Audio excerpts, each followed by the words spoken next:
Det skal ikke op, fordi så bliver jeg helt nervøs. Nå, men uanset hvad. Det er Kasper ude fra Newdisk herude. Jeg vil egentlig bare lige vise, at vi er i gang med at tage lidt forskellige billeder, og vi er i gang med at hive noget af det materiale op, som vi har fået hjem fra USA, som vi har glædet os helt vildt meget til at få. Der er selvfølgelig de her timelapses, hvor vi både har stockrunnet, og vi har special edition her. Lige de her to, de rører i min bag. Der kommer en hel masse forskellige farver, og de har jo de her sådan virkelig fede rims med swirls. Jeg kommer til at gå ud og teste dem på nogle baner her de næste par dage, så skal nok lægge noget op i forhold til farvernes stabilitet. Vi ved, at det svinger en lille smule, men der er nogle guidelines, dem kommer jeg ind på, når jeg lige har fået testet dem lidt mere ordentligt.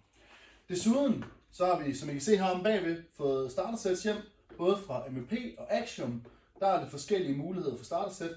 Igen, gå ind og tjek det online. Christian han har vel lægget det hele op, det bliver mega fedt. Der er en hel masse forskelligt.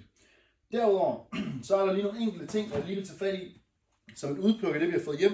Der er blandt andet de her Plasma Entropies. De føles så fede i hånden. Jeg kaster selv normalt en Cosmic Neutron. Den her skulle være en lille smule mindre stabil ifølge plastikket, men en virkelig, virkelig fed approach disk til den overstabile side. Derudover, til alle jer, som godt kan lide at farve lidt selv, har vi fået min absolutte yndlingsdisk fra Axiom hjem, som er en Pyro med helt blanke Neutron disks. Så lige til at dye, lige til farve, til at hygge med derhjemme. Og det samme har vi altså fået med den helt vildt populære Hex. Og her ser I, at vi har de her timelapse swirly rims, hvorimod Pyron har den klassiske Prism rims her. Så virkelig fede til jer, der gerne vil dye. Vi kommer også til at få dyet nogen til shoppen, som vil blive sat til salg. Så hold ind og hold tæt for det. Det skal nok blive rigtig, rigtig fedt. Til sidst vil jeg slå et lille slag for den gode gamle Jerry Palooza Box fra 23. Vi har endelig fået den hjem. Vi glæder os helt vildt. Og der er et lille bitte parti tilbage. Så skynd jer ind og fang den.